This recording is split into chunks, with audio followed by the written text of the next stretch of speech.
Olá, espectador e espectadora da TV Jovens Cronistas, seja muito bem-vindo, bem-vinda a esta edição do nosso Espaço Trabalhista, quarta-feira, 28 de junho de 2023. As portas do mês de julho já estão quase abertas, né? E o ano vai passando de uma maneira muito acelerada. Comigo aqui, como sempre, o Cristiano Araújo, idealizador do projeto Em Nome da Rosa e que faz parte desta realização conjunta que é o Espaço Trabalhista. Boa noite, Cristiano, como vai? Boa noite, Cláudio. Boa noite aos nossos espectadores que já estão aqui e aqueles que ainda vão chegar, porque a gente sempre tem, né, o público que assistir depois. Sejam todos bem-vindos. Hoje estamos retornando aqui, né? Semana passada a gente teve alguns problemas aqui, que eu estava envolvido com uma atividade de trabalho e no fim não pude estar presente para mais uma edição aqui do Espaço Trabalhista, né? Hoje, inclusive, né, nós estávamos de novo ocupados.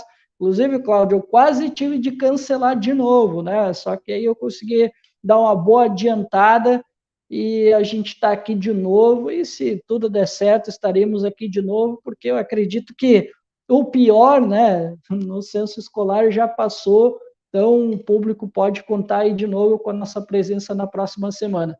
Bom, então, né, hoje nós vamos tratar de dois temas, eu diria que é um tema que eu considero ele bastante fundamental, que é esse novo PAC, né, do governo federal, que envolve as parcerias públicos-privadas, que sempre a gente costuma ouvir falar muito mais assim no espectro da direita, né? Mas me parece, Cláudio, que nos últimos tempos parece que a esquerda está começando a engolir com casca e tudo esse negócio de PPPs, né? Inclusive tem um membro aí do governo que o sobrenome aí, Haddad, como é que é o nome do sujeito aí? Parece que ele é muito simpático a essa tal dessas PPPs, né? Então eu acho que não tem muita coisa estranha. E aí, Cláudio, eu quero misturar um pouquinho, né, o papo das PPPs com o novo PAC, porque já que estamos chegando aí, né, no mês de julho, agora, nesse final de semana, o presidente Lula deve anunciar, pelo menos a princípio, né, o novo programa, o novo PAC, né, no dia 2 de julho, nesse domingo. E o nosso outro tema, que a gente vai também abordar aqui, né, bota aí para mim, que eu acho que eu tô meio perdido aqui, sério mesmo. O próximo tema? O próximo tema é sobre a Isso, Braskem, sobre a isso, Braskem. sobre a Braskem, isso, perfeito. Desculpa, tá, pessoal, tô um pouquinho perdido, que hoje foi pegado, tá? Desculpa aí mesmo. Mas o nosso outro tema é sobre a Braskem, né, que tem uma história bastante complicada aqui no Brasil, né, principalmente no estado de Alagoas, e a gente vai tentar aqui fazer um link, né, sobre a situação da empresa, os interesses que estão cercando a companhia e a história que ela tem com o estado de Alagoas, que eu quero contar, compartilhar, na verdade, aqui um pouco com vocês, já que eu estive no estado no ano passado, e aí eu quero compartilhar um pouco das minhas experiências pessoais que eu estive, né, quando estive lá no estado de Alagoas. Boa, Cristiano. Então vamos lá, vamos começar falando dessa história de parcerias público-privadas, as famosas PPPs, que, como você já destacou na introdução, tem como um dos seus principais entusiastas Fernando Haddad. Fernando Haddad, ele chegou a falar no ano passado, em campanha, aqui no estado de São Paulo, né, ele que concorreu ao governo do estado, ele chegou a falar e lembrar, se vangloriar, que lá atrás, em 2004, ele fez parte do grupo de trabalho que discutiu e elaborou a lei que regulamenta essas parcerias, né? Ele se vangloriou mesmo, disse que como, né? Porque, claro, tentaram ano passado, como em todas as eleições que ele participou, tentaram também pintar nele a figura de radical de esquerda e por aí vai. E aí ele, como resposta, falava e falou mais de uma vez que ele tinha sido um dos pais das parcerias público-privadas. Pois bem, agora no Ministério da Economia, como disse o Cristiano, e é o primeiro assunto do nosso espaço trabalhista, o Ministério da Economia, o Ministério da Fazenda. Olha, eu ainda preso ao passado recente, né? O Ministério da Fazenda tem pelo menos 2 grandes entusiastas, porque tem o Fernando Haddad, que é o ministro, e também o Rogério Seron. Exatamente, para a gente até já passar a palavra para você, Cristiano, e aí eu já passo a palavra, o Rogério Seron é outro entusiasta para valer, né, das PPPs, ele que publicou recentemente um artigo na CNN Brasil, defendendo, inclusive, alterações aí no arcabouço que rege as PPPs. Passando a palavra para você, Cristiano, do que estamos tratando quando vemos o governo Lula de centro-esquerda e principalmente numa pasta assim, a mais importante do governo, o Ministério da Fazenda, com 2 entusiastas deste modelo que a princípio vai completar 20 anos, né, no ano que vem, e nós temos assim poucos exemplos, se é que temos exemplos do bom funcionamento desse instrumento que na teoria parecia interessante, poder público, setor privado juntos, desde a concepção dos projetos. E o que nós temos visto, Cristiano, é algo que se assemelha muito mais às privatizações e concessões. Então, o poder público geralmente é quem dá o início aos projetos, é quem leva adiante os projetos, é quem financia muitas vezes os projetos, e a iniciativa privada entra num segundo momento, que é aquele momento mais tranquilo, de administração, de gestão. Do que estamos tratando quando vemos integrantes do governo Lula mais do que entusiastas, propondo alterações e defendendo este modelo de parceria, este modelo este mecanismo, né, de parceria para financiamento de projetos em todas as áreas aí sociais. Bom, então vamos lá, Cláudio. Antes de mais nada, eu quero fazer 2 confidências. Cláudio, eu não quis me arriscar, em virtude da gafe do programa anterior, né? Eu não quis dizer que o Haddad ele era o pai das PPPs, que ele mesmo teria dito isso, né? Eu disse, eu não estou muito seguro dessa informação. Eu não vou dizer isso no ar, daqui a pouco o Cláudio vai lá e mostra, opa, não é bem assim. Aí eu disse, eu não vou me arriscar, entendi. Vou deixar para o Cláudio dizer isso, né? Porque ele é o jornalista, é o cara mais atento, eu às vezes sou meio descuidado, né? Já deu para perceber. Então, assim, eu disse, vamos esperar, daqui a pouco pode ser que o Cláudio relembre a fala e ele confirma, e aí eu vou ali e faço uma brincadeira com ele. Mas obrigado, Cláudio. Então, tu confirmou a informação. Ele se vangloriava de ser o pai das PPPs, né, que elaborou a lei. Né? Eu não quis dizer para eu não cometer outra gafe. Né? Agora, deixa eu falar uma coisa sobre o novo PAC, Cláudio. Eu assisti assim, alguns trechinhos no ônibus da entrevista do Lula. Tá? Eu fui ouvindo aí durante a semana. E eu confesso que antes de eu saber como é que ia funcionar o novo PAC, porque assim, Cláudio, a gente é bombardeado a todo momento por informações. Nem sempre, ainda mais para quem é meio desatento, assim, tipo eu, às vezes a gente vai esquecendo alguns detalhezinhos e tal, a gente vai se seduzindo pela palavra, por algumas ideias, e a gente vai esquecendo o essencial. Aí eu vi a entrevista do presidente Lula e eu achei que algumas ideias ali até bem legais, né? Esse negócio de investir na indústria, de investir, porque ali, né, são 7 eixos, né? Primeiro eu tinha dito que era 6, aí depois eu li que eram 7, né? Aí um deles envolve ali o saneamento básico, a inclusão digital. Aí eu comecei a ver assim, as ideias que o Lula foi soltando durante a sua fala, eu achei bem interessante, né? E principalmente com relação à questão energética, né? Que eu acho que foi uma das melhores falas que o Lula fez, né? Que ele falou, né? Que ele gostaria, né, de voltar a investir nessas energias limpas. Ele falou de novos parques eólicos, né? Ele falou do hidrogênio verde, que já é, né, um empreendimento de sucesso no Ceará, e ele disse, e aí vem a parte mais interessante, né, que eu disse, aqui é o Lula sendo Lula, né, e o Lula disse o seguinte, olha, a gente vai investir em energia limpa, mas eu não vou deixar a Petrobras, porque eu enxergo a Petrobras como uma empresa de energia, não uma empresa de petróleo. Então, a gente vai continuar investindo, porque a gente investiu muito dinheiro em pesquisa e desenvolvimento para a gente conseguir explorar o pré-sal. Então, a gente não pode abandonar essa energia.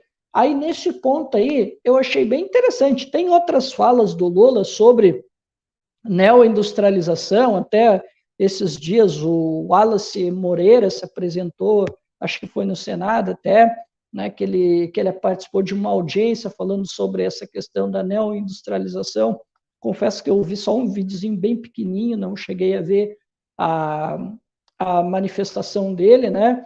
Mas a gente ficou assim, eu particularmente até fiquei assim um pouquinho animado com algumas falas do Lula, que foi quem eu prestei mais atenção, confesso que o Wallace nem tanto. Só que aí eu lembrei assim, né? Só que aí eu lembrei que lá estão Fernando Haddad e esse, o Rogério Seron, que já na apresentação do arcabouço fiscal, eles já tinham falado do novo programa no novo PAC, né? E eles já tinham explanado que teria essas parcerias público-privadas. E aí eu comecei a verificar isso, e aí eu fiquei assim, né, Cláudio? Eu digo, puxa vida, mas como assim a gente vai acreditar em parcerias público-privadas? É sério que o horizonte da esquerda é esse agora? A gente simplesmente vai aceitar a premissa de que o Estado não pode fazer e de que agora a iniciativa privada precisa entrar, sendo que parece que a gente está esquecendo do básico da economia, que é o seguinte: se a economia não está aquecida, a iniciativa privada não vai querer correr grandes riscos, né? Isso aí tem que ser o poder público para entrar na jogada, né? E como tu bem disseste, né? Primeiro entra o poder público e depois entra a iniciativa privada na boa, né? Como tu bem colocou. Problema, Cláudio, e aí depois a gente fala um pouquinho mais detidamente sobre isso, é esse o grande problema, é quando a iniciativa privada entra. Porque a gente já tem exemplos aí no teu estado, né, no estado de São Paulo, de como é que são operadas de fato as tais parcerias público-privadas, que, como tu bem disseste, né, parece uma ideia legal. Só que quando a gente vê na prática, a gente vê que a ideia não é tão legal, não traz aquilo que promete, e sem contar que aquilo que era apontado muitas vezes por atores privados, que muitas vezes acusam o público de ineficiência, corrupção, apadrinhamento político, falta de investimento, entre outras coisas, que são bastante lugares comuns dentro de acusações de agentes privados, continuam acontecendo. Eu acho, tu aí, né, cara, que mora no estado de São Paulo, eu pelo menos tenho essa impressão, Cláudio. Eu acho que até aumenta esse tipo de situação de denúncias de corrupção, ineficiência, má gestão ou mau serviço, né, prestado à população. Eu, pelo menos, tenho essa impressão, né, pelo que eu vejo, assim, pela minha leitura, mas eu não sei, tu que mora aí no estado de São Paulo, talvez tenha uma visão um pouco mais apurada do que a minha, mas depois a gente conta, né? Eu conto para vocês por que eu vejo um problema nas PPPs e por que a esquerda não deveria embarcar nessa. Cristiano, vamos lá. Eu também, eu vejo e até fiz questão de escrever isso na descrição do vídeo, que na teoria é uma proposta muito interessante, porque como a gente falou recentemente, não estou comparando, mas para facilitar o entendimento da minha linha de pensamento. Nós falamos recentemente sobre compras governamentais, não comparando, não tem nada a ver uma coisa com a outra, mas nós estamos falando da atuação conjunta do poder público e do ente privado, né? E aí eu penso assim, pô, seria muito interessante que projetos fossem concebidos, tocados e depois geridos em parceria. Em parceria. Aqui em São Paulo nós temos a primeira, até porque em São Paulo, né? E esse é um dado assim que infelizmente não será este governo que vai reparar, né? Pelo menos não é o que nós estamos vendo. Mas São Paulo é a capital São Paulo, né? Capital do estado de São Paulo, São Paulo. A capital tem nós sabemos disso da América Latina, né? Salvo engano, da América Latina.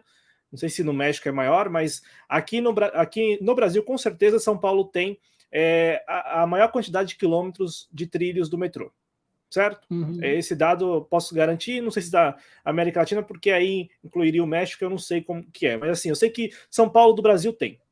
E São Paulo tem já há algum tempo uma linha que ela foi concebida nesse regime, o regime de parceria público-privada.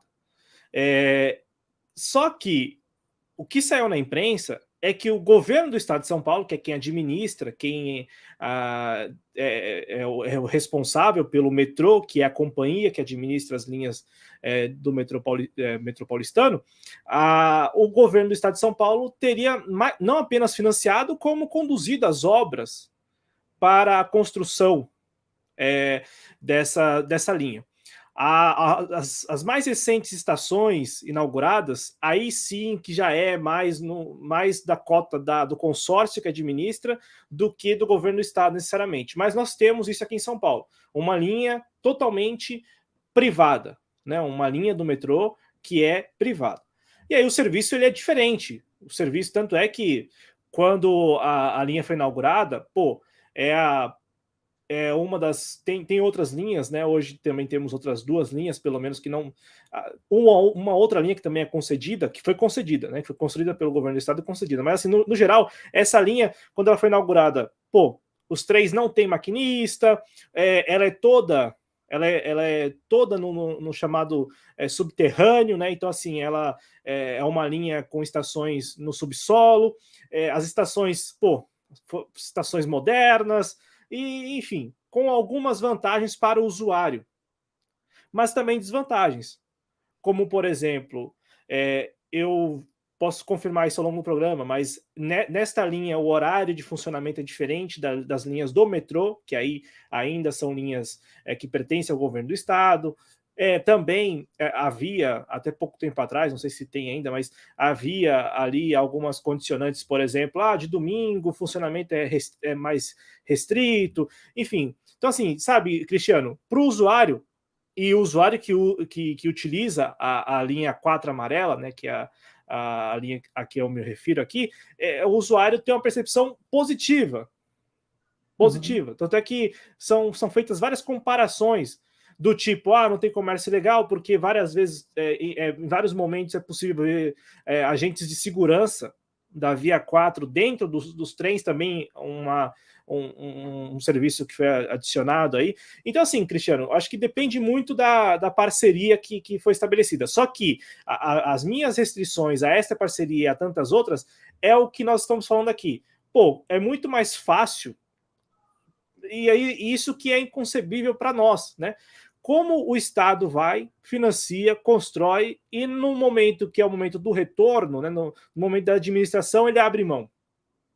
O governo do estado de São Paulo também abriu mão. Aí foi concessão das bilheterias do metrô, por exemplo. Das bilheterias do metrô. Abriu mão da bilheteria.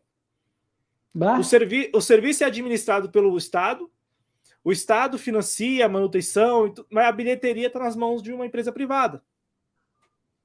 Entendeu, Cristiano? Então eu vou falar para você com esses dados. Aí tem uma parceria que está em vias de sair, assim, em vias de sair não, está sendo tocada também com o governo do estado de São Paulo, à frente, que é uma parceria público-privada para a construção de conjuntos habitacionais no centro de São Paulo.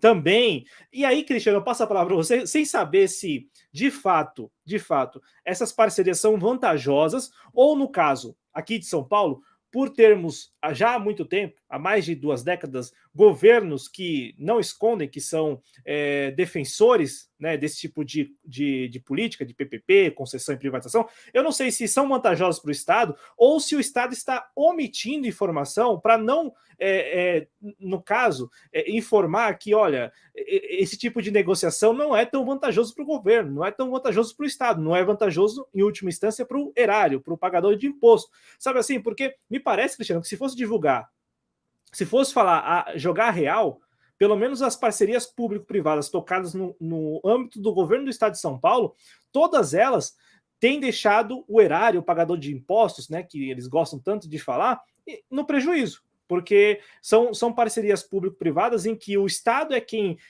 basicamente toca toda a obra e deixa a administração e a gestão nas mãos da iniciativa privada, que participa muito pouco da concepção do projeto e também do financiamento, né, da viabilidade do projeto. Vem exatamente no momento mais tranquilo. E veja só, falei aqui de metrô, que é extremamente atrativo, independente de ser PPP ou concessão ou privatização, e também falei de conjunto habitacional no centro de São Paulo, né?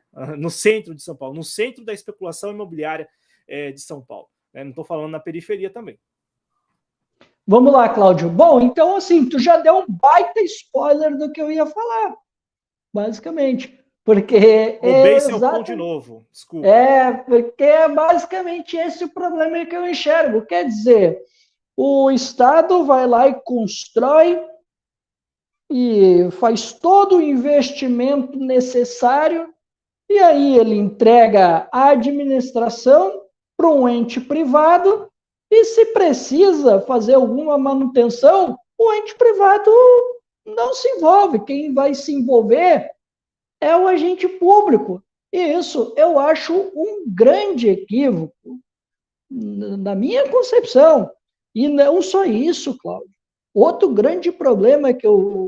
dois grandes problemas que eu vejo, por isso que eu acho que a esquerda se equivoca ao embarcar nessa, é que o seguinte, é que sempre, quando vai surgir essas parcerias público-privadas, algum banco público vai financiar isso, né? E agora, essas parcerias público-privadas do governo federal, que vai entrar no novo PAC, eu confesso para ti que eu ainda tenho dúvidas. Eu não sei quem vai assegurar. Eu não sei se vai ser o Tesouro Nacional ou vai ser o BNDES. Geralmente é o BNDES, até porque o presidente do BNDES já se manifestou sobre o novo programa. Então, acredito que é o BNDES que vai ser tipo um fiador, né, das parcerias público-privadas, o que eu já acho um grande equívoco, né, que a gente já viu essa tônica já nas privatizações, nos leilões da década de 90, né, que simplesmente para fazer as privatizações e concessões se utilizava linhas de crédito do BNDES, que eu acho um equívoco. Né? Se tu quer privatizar, vai correr atrás dos bancos privados para fazer esse teu empreendimento, já que tu quer fazer, agora está recorrendo ao banco público, banco de investimento para fazer privatização, é sacanagem, né? E o pior de tudo, né, Cláudio, das parcerias público-privadas, um outro ponto que eu também considero um malefício dessa parceria é que na hora que dá o problema, na hora que a população vê que o serviço não está bom, eles não vão reclamar para a concessionária, eles vão reclamar para o governo estadual, eles vão lembrar do governo estadual. Esse que é o grande problema que eu vejo nas parcerias público-privadas, porque, de novo, o ente público, ele faz o investimento, ele faz a obra acontecer, ele faz a manutenção, dentre outras coisas que são necessárias, enquanto o ente privado fica na boa, né? Só ali administrando, fazendo o básico para ele ganhar a graninha dele, né? Eu acho, sinceramente, Cláudio, que essa relação deveria mudar, pelo amor de Deus. Eu, particularmente, vou dizer aqui minha opinião.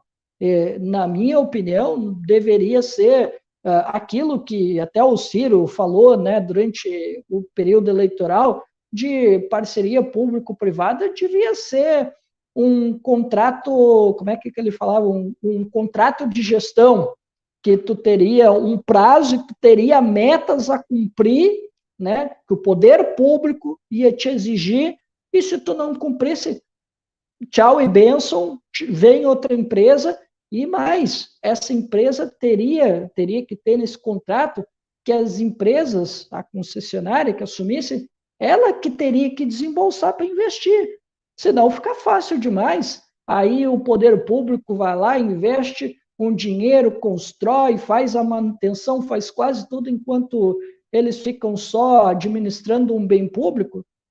Na minha avaliação, Cláudio, essa relação precisava mudar, senão fica muito fácil para os entes privados sair na boa, enquanto que quem toma bronca é o público quando o serviço não está contento da comunidade. E eu, assim, quero passar a palavra para você, devolver a palavra para você, porque você trouxe o Ciro Gomes, e me parece, Cristiano, que quem aceita esses termos que nós estamos aqui falando, tem 2 exemplos aqui de São Paulo, mas tem outros, né? Esse do metrô é aquele que todos nós sabemos, assim, é muito difícil alguém não saber, porque até a estética, né, das estações, e, enfim, tudo é diferente, os trens são diferentes, né?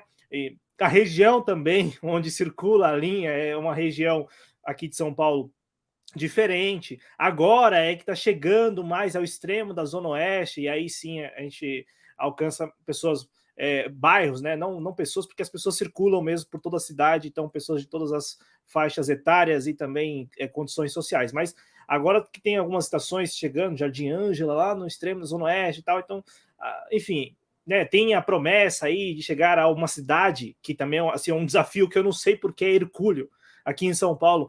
As cidades são tão próximas da capital, Cristiano, que e tem estações tão próximas também nas extremidades da cidade que eu não sei porque o metrô ele não consegue passar, sabe, superar os limites da capital. Então há a promessa agora, por exemplo, desse trem e lá para Taboão da Serra, que também é uma cidade da Grande São Paulo, ali pela Zona Oeste. Então, o metrô é aquela, assim, todo mundo sabe. E eu fui aqui apurar, só para passar essas informações, o metrô de São Paulo fica atrás do metrô da cidade do México e também da capital chilena, Santiago. Tá? Então, o metrô de São Paulo é o terceiro maior aí, em quilômetros e estações, né, da América Latina. E também fui confirmar a informação, porque às vezes é aquilo, como você falou, né? Às vezes a gente lê e tal. Fui confirmar a informação e é isso mesmo. O interesse da iniciativa privada em tocar empreendimentos de conjuntos habitacionais em São Paulo se dá apenas no centro da cidade, sabe? Onde a especulação imobiliária já domina há muito tempo e nós temos visto, tanto é que tem saído matérias aí em vários jornais falando dos paulistanos que compram apartamentos de 20 metros quadrados, de 25 metros quadrados, 30 metros quadrados. Sabe aquela realidade que nós víamos em programas de reportagens especiais lá de Tóquio, né? Quando falava de como as pessoas... Então nós estamos vendo isso aqui em São Paulo. É o mesmo fenômeno, e as pessoas mais humildes, enfim, ou não só humildes, classe média também, sendo expulsas, né? Essas pessoas sendo expulsas do centro, do grande centro, ainda mais agora com a revisão do plano diretor, enfim, aí já é um outro assunto, mas assim, sabe, Cristiano, a gente está vendo que só há interesse, e aí eu devo a palavra para você, só há interesse também onde o lucro é certo e mais do que certo. Exato, né? Exatamente. E aí é outro ponto que, na minha opinião, assim, o governo federal erra de novo, porque a gente está vendo agora, né, os governadores também apresentaram, porque a princípio seriam 500 obras que o governo federal ia tocar. Só que aí também tem aquelas obras que os governos estaduais também, né, chegaram junto do governo Lula, né? Daí, sei lá, vai chegar umas 2.000 obras, se for contar o total. E aí os governos estaduais, né, e esse é um tema também, né, que está junto, né, os governos estaduais, lógico, estão todos apertados, né, porque as contas realmente está difícil de fechar. E também tem uns que são simpáticos também sobre essas iniciativas, então eles já estão tocando as suas sugestões, né, para fazer essas parcerias público-privadas, né? A gente, por exemplo, aqui Eduardo Leite, né, já conversou também. A gente teve outros governadores também que já chegaram junto do governo federal para apresentar suas propostas. E aí envolve aí, e foi bom que tu tocou, né, da área da mobilidade urbana, porque também tem, porque entre os eixos ali, né, tem a construção, né, urbana, né, a urbanização, e também tem o desenvolvimento, como é que é? Desenvolvimento, não é desenvolvimento social, mas é quase isso. Tu caça aí para mim quais são as 7. Está na matéria da CNN, que é o desenvolvimento das cidades, e tem um outro que eu não estou conseguindo lembrar o nomezinho agora, mas tu caça aí as 7 áreas aí que tu vai achar na matéria da CNN. Mas, enfim, então, assim, Cláudio, a exemplo do que está acontecendo aí em São Paulo, que tu está falando das parcerias público-privadas, né, que na área da habitação, que o pessoal está fazendo moradias, né, que vai ser só o filé, o que tu acha que vai acontecer na questão da moradia, né, no novo PAC do governo Lula? E não sou eu que estou falando, foi o Serão que falou que no novo programa, né, no novo Minha Casa Minha Vida, ia ter parceria público-privada também, que o setor privado ia participar. Foi ele que falou, não fui eu. E aí tu imagina, vai acontecer esse mesmo fenômeno que aconteceu aí em São Paulo, né?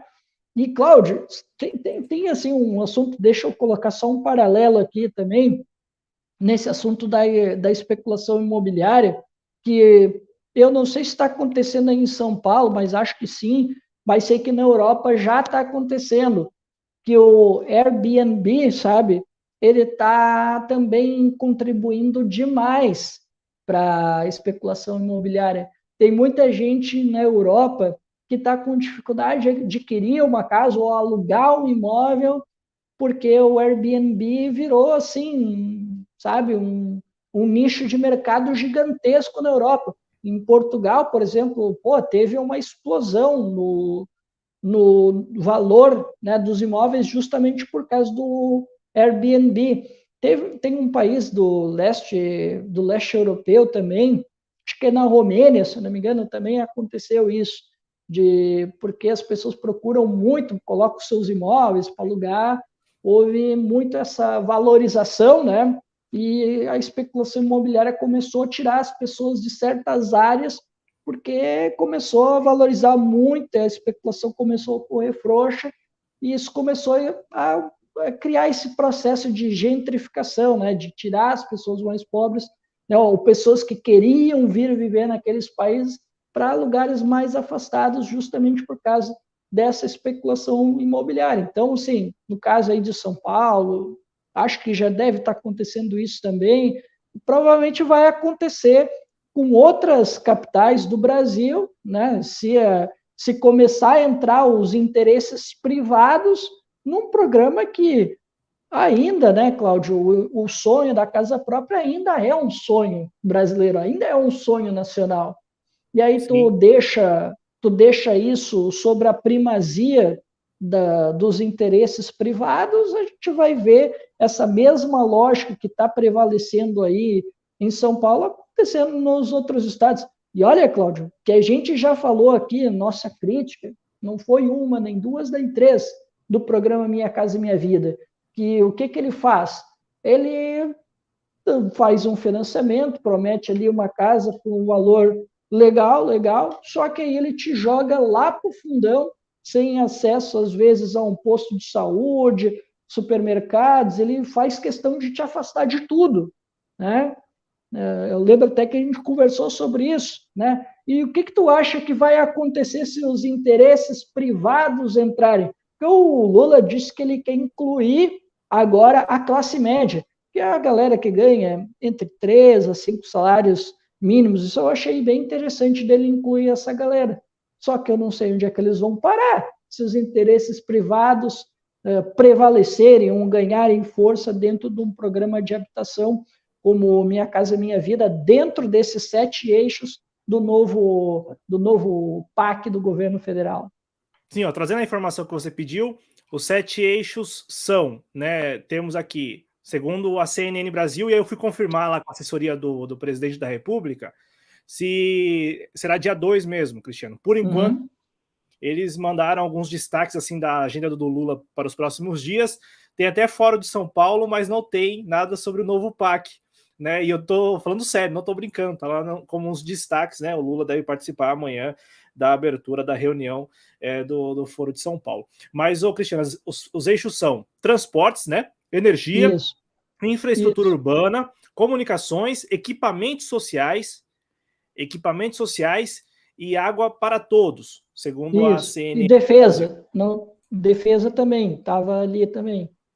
Aqui na matéria, pelo menos a matéria que eu abri aqui, eu não encontrei, não tem escrito defesa. Aqui eu li, tinha o setor de defesa também, que eu achei ótimo, aliás, pode ser que aí, né, seja uma oportunidade de conversar com a Vibras. Pode ser, mas é aí que tá, né, a gente tem visto, e aí eu vi essa semana alguma discussão nesse sentido. Pô, o Lula fez o anúncio ontem do Plano Safra, né, para o agronegócio. Hoje, o Plano Safra para agricultores familiares, pelo menos essa é a previsão. Não sei se esse evento ocorreu mesmo, também o dia foi atarefado, mas havia essa previsão para hoje, né? Está aqui, inclusive. Exatamente, Plano Safra para a agricultura familiar. E a gente teve recentemente, né, até comentamos aqui por alto, aquela decisão anunciada pelo Ministério da Fazenda sobre os automóveis, né? E assim, o recurso que já acabou, por incrível que pareça, né? 500 milhões de reais aí que foram empregados, as montadoras pelo menos já dizem que aplicaram os descontos e, né, que era bem limitado. E aí eu falo isso, Cristiano, para traçar um paralelo aqui, né? Você falou também de neoindustrialização e tal, a gente tem visto que parece ser um expediente dos governos, né? Você falou um pouco da esquerda, mas parece ser muito a maneira como os governos, seja o federal, seja o estadual, o municipal também, né? As prefeituras, têm usado esses recursos. Então, assim, o que eu tenho à disposição? Eu tenho PPP, tenho concessão, tenho privatização. E o que eu consigo com isso? Supostamente, na teoria, atrair investimentos.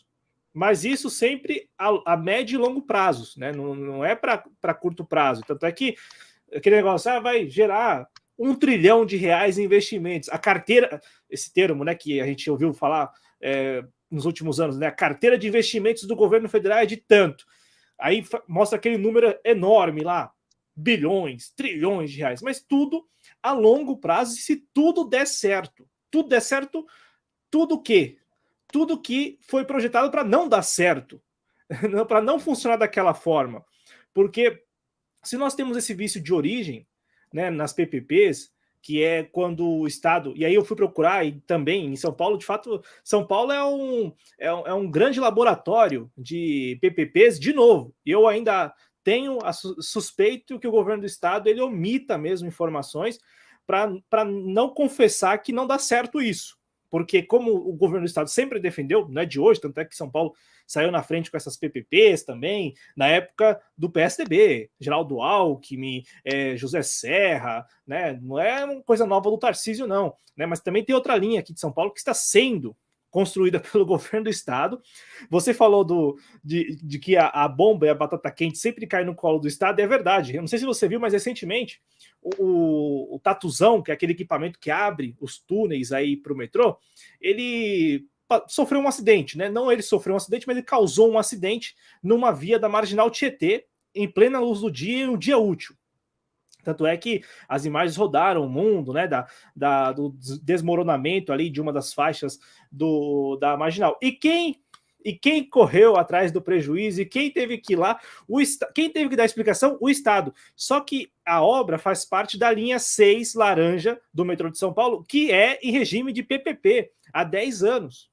Então, sabe assim, o Tarcísio é que teve que se dar satisfação. O Tarcísio Gomes é que teve que dar satisfação do que...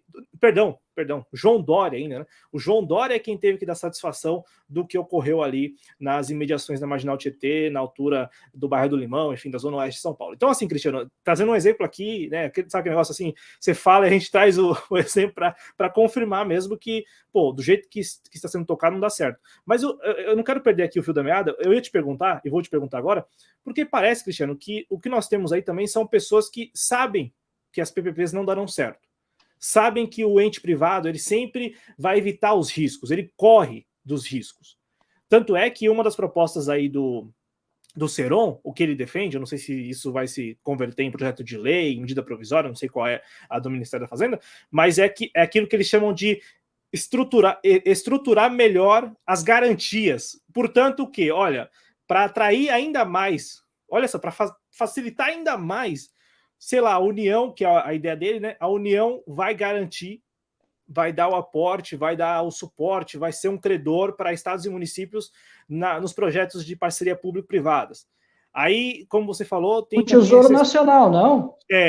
Como ele é secretário do Tesouro, eu estou aqui, nós estamos deduzindo... Sim, pelo que eu entendi, Cláudia, com o Tesouro Nacional, por isso que eu sou contra. Eu digo, então, pô, como assim?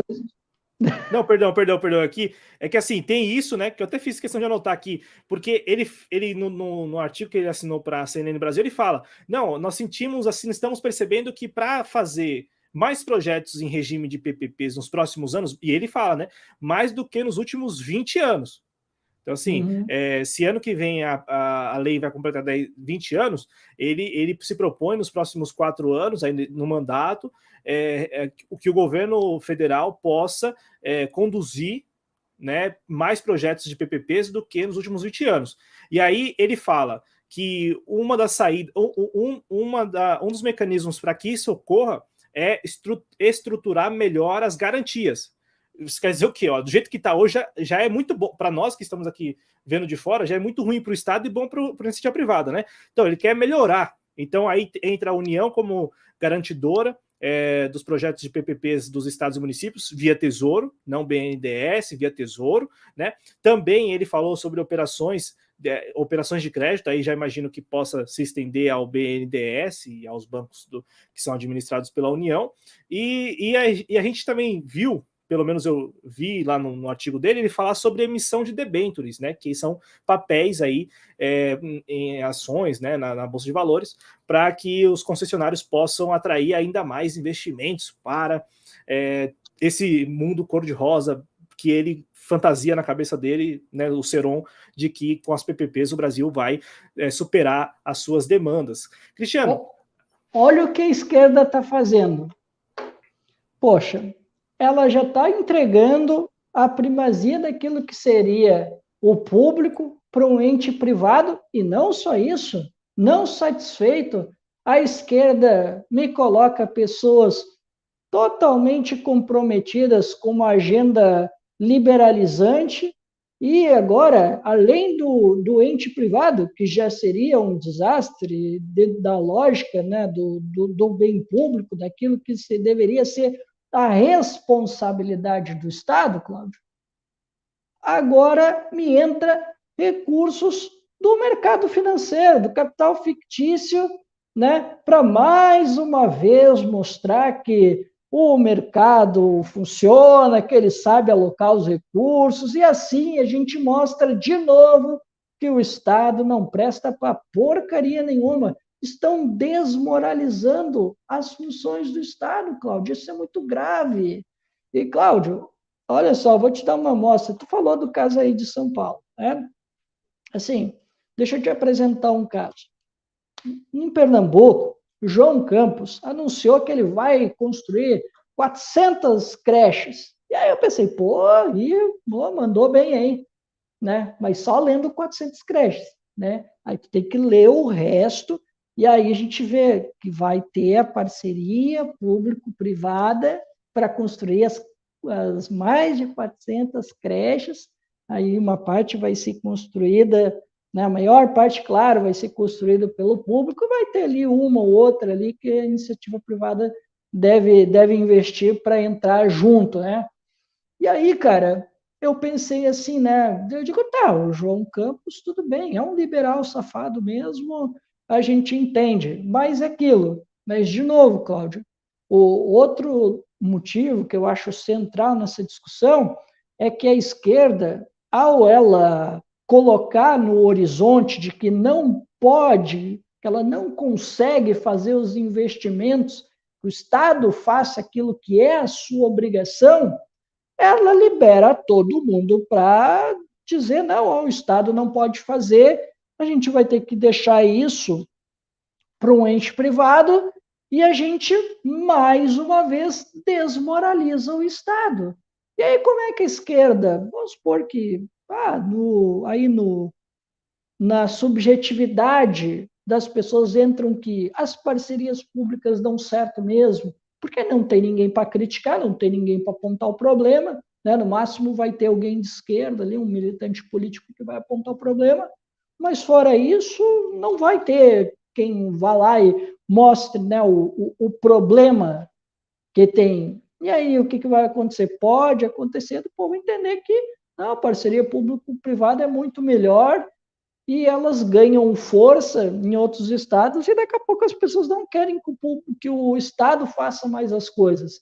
Que cada vez mais as pessoas vão entender que a melhor gestão, o melhor tipo de gestão são as parcerias público-privadas. E eu fico assim indignado, Cláudio, quando eu começo a ver que cada vez mais isso está ganhando corpo dentro do nosso campo. Cada vez mais eu vejo que as pessoas estão aceitando. Eu, por exemplo, cheguei a falar, inclusive aqui no programa, no período eleitoral, que eu, quando li o programa do Ciro Gomes, eu não gostei. Quando eu vi que ele aceitou, né, o novo marco temporal, desculpa, marco temporal não, o marco civil, esse do saneamento. Eu não gostei. Eu disse, pô, Ciro, tu aceitou a parada. A gente não pode aceitar isso, porque já está se mostrando agora, Cláudio, que essa não foi uma boa iniciativa. Não está chegando.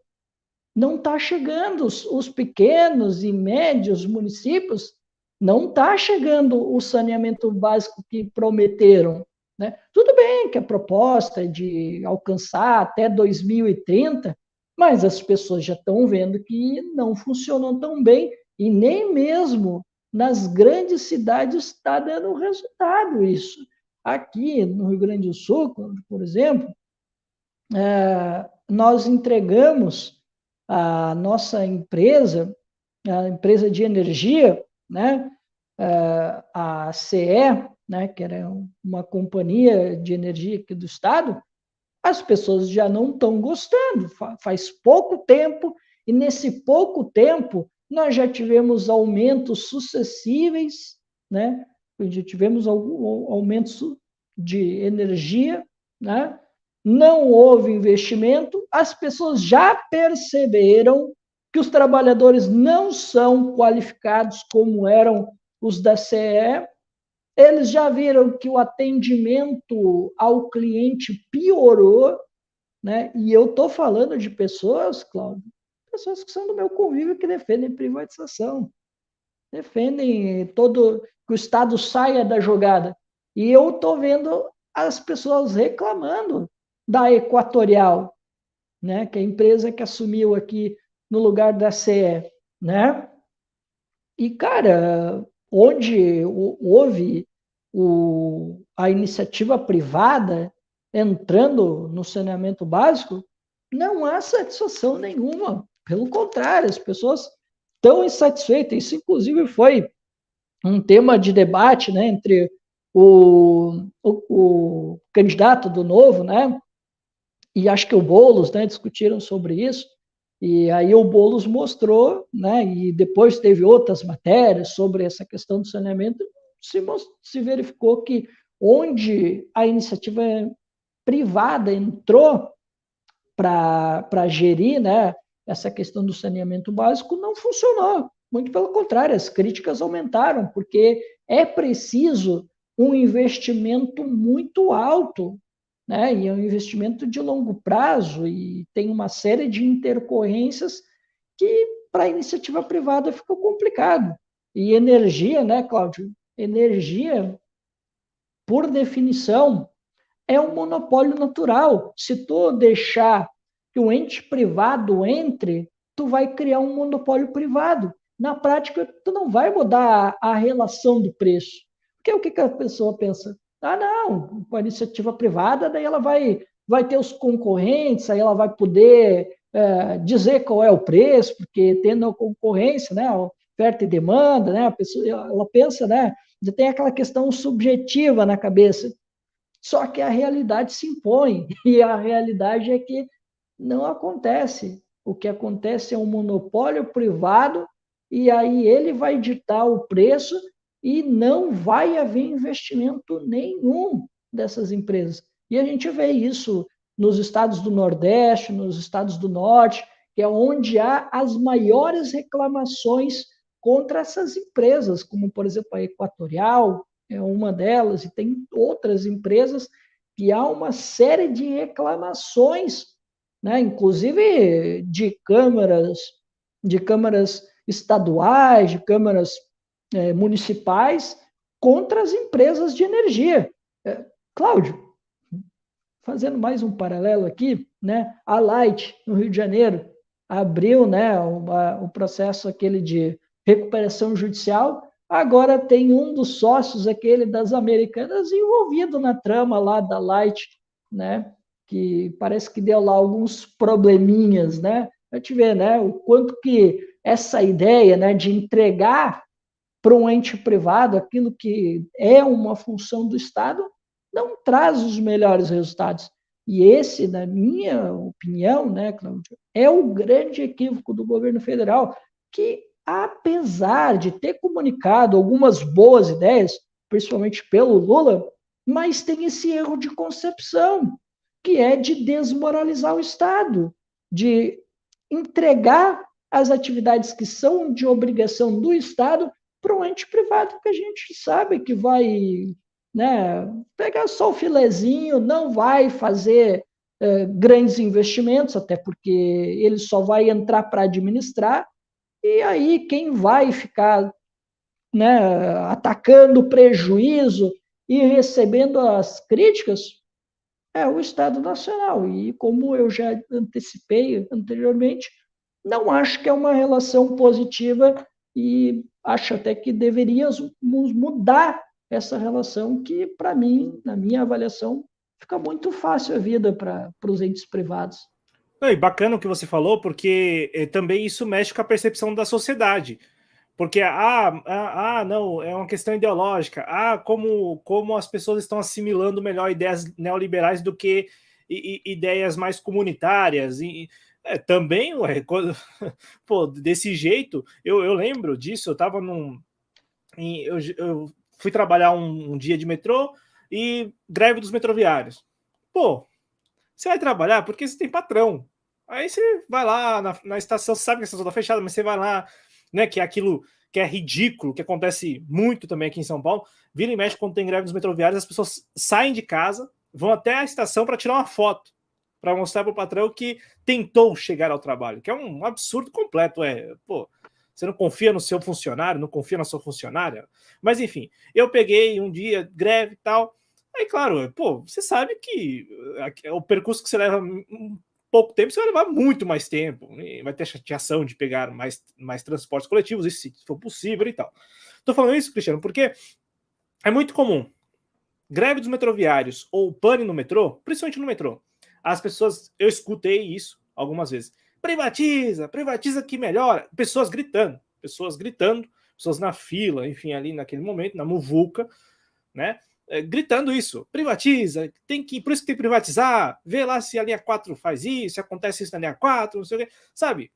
Só que agora, e a TV Globo aqui de São Paulo, no noticiário local, tem mostrado todos os dias, diariamente, como as pessoas elas estão penando na mão da iniciativa privada em uma das linhas do metrô. A linha 4 ela não dá problema, porque ela foi concebida, toda ela no subsolo, foi concebida pelo governo do estado e ela circula, a linha 4 circula, como eu falei, numa região, assim, não digo nobre, mas uma região que é uma região de São Paulo mais central.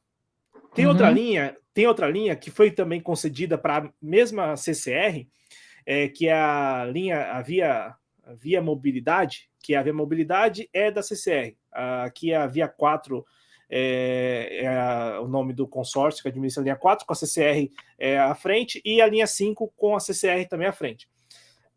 A linha 5, Cristiano, ela fica na periferia, cara. Ela fica na periferia, lá no extremo sul da cidade, extremo sul, na zona sul da cidade, Capão Redondo, Santo Amaro, enfim, bairros que muitas pessoas conhecem, mesmo não conhecendo São Paulo.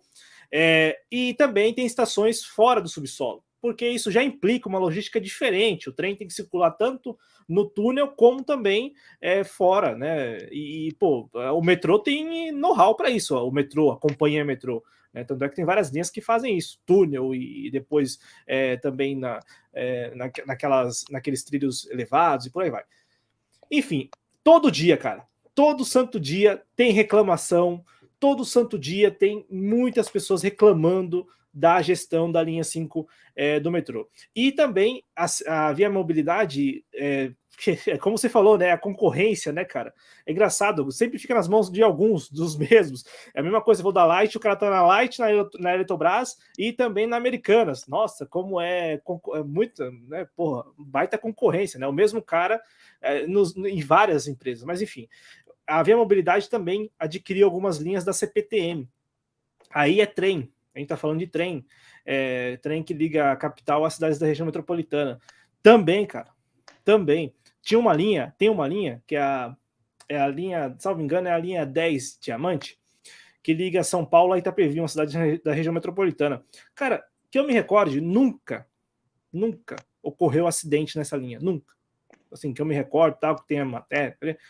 Os caras assumiram com um mês ou pouco mais de um mês, Cristiano, um dos trens bateu na estação Júlio Prestes, bateu não só naquela estrutura que tem ao final da linha, exatamente para evitar esse tipo de acidente, mas bateu com tanta intensidade que, ao bater ali, estourou um dos portões próximos ali, já na área de compra de bilhetes da estação.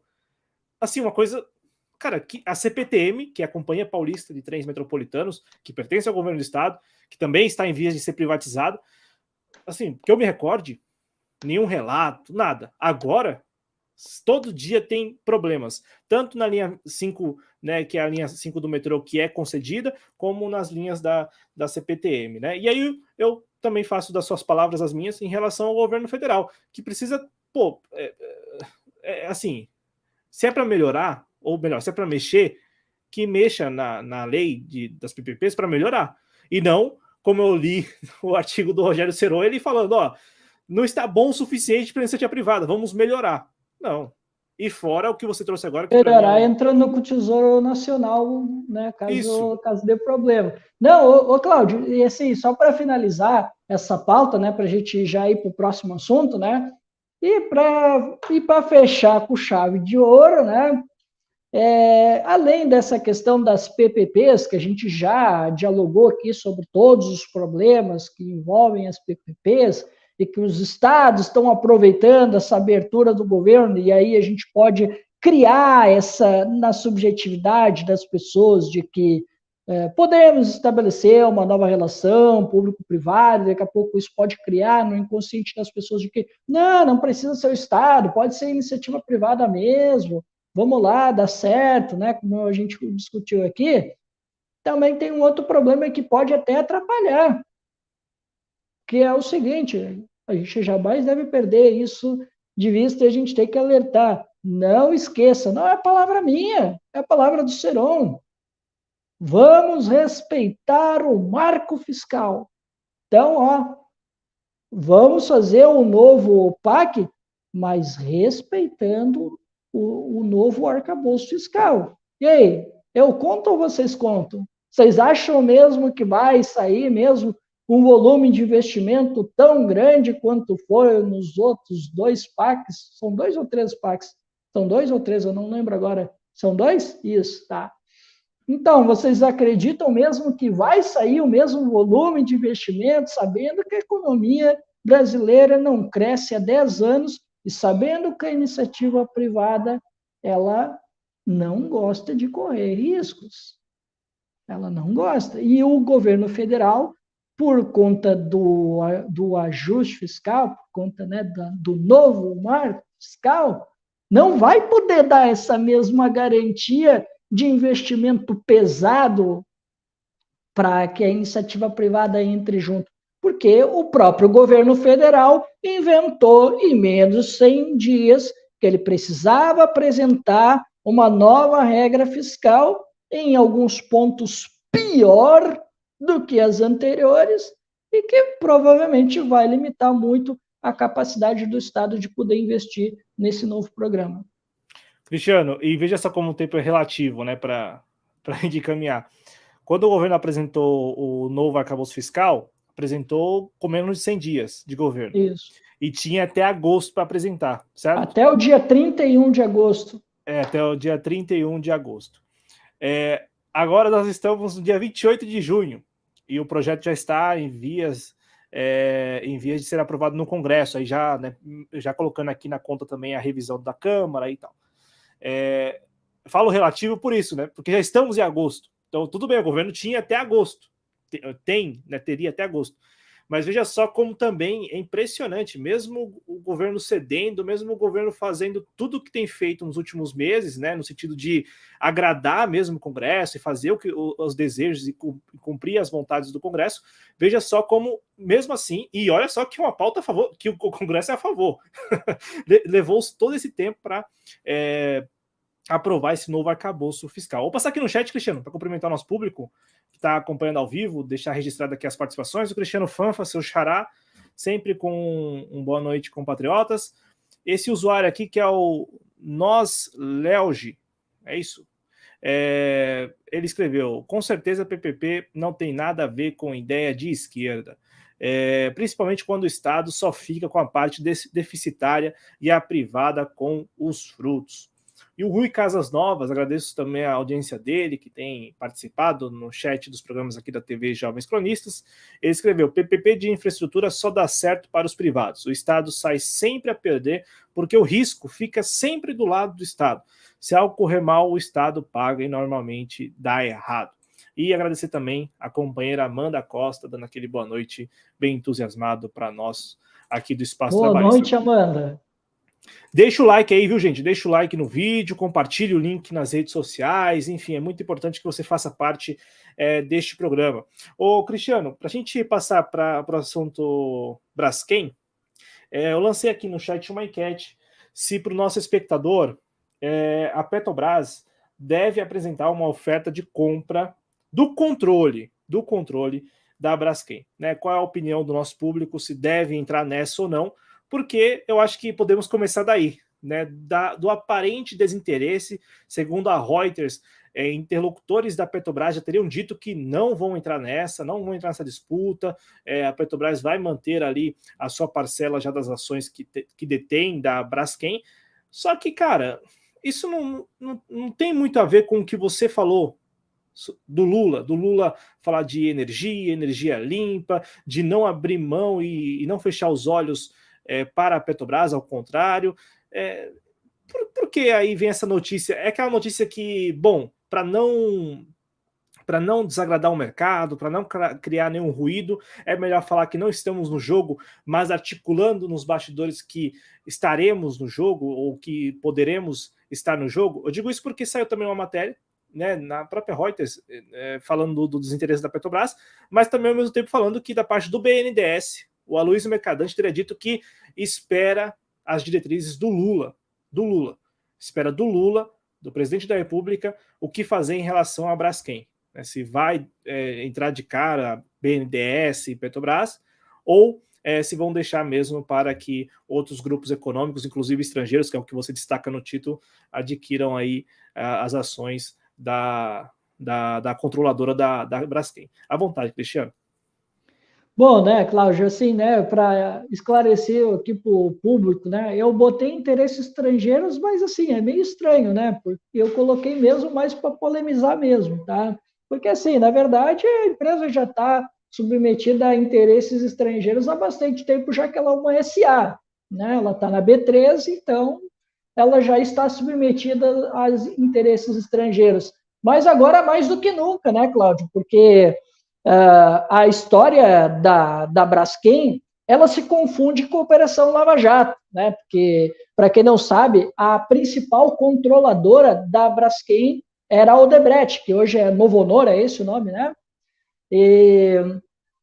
E aí, vocês sabem, deu todo aquele rolo, né, com a Operação Lava Jato, levou uma série de empresas junto naquela levada toda, né, a empresa se desmoralizou total, entrou numa recuperação judicial, e agora, no ano passado, a Novo Honor, né, entrou em recuperação judicial de novo, e aí ficou esse impasse com a Braskem, né, porque a Braskem ficou numa situação bastante delicada, já que a sua controladora, né, pediu a recuperação judicial, mas antes disso, Cláudio, também havia uma holding chamada Atvos, né, que ela era do setor de açúcar, né, e essa empresa, ela tinha uma importância fundamental para a Braskem e para a própria Novo Honor.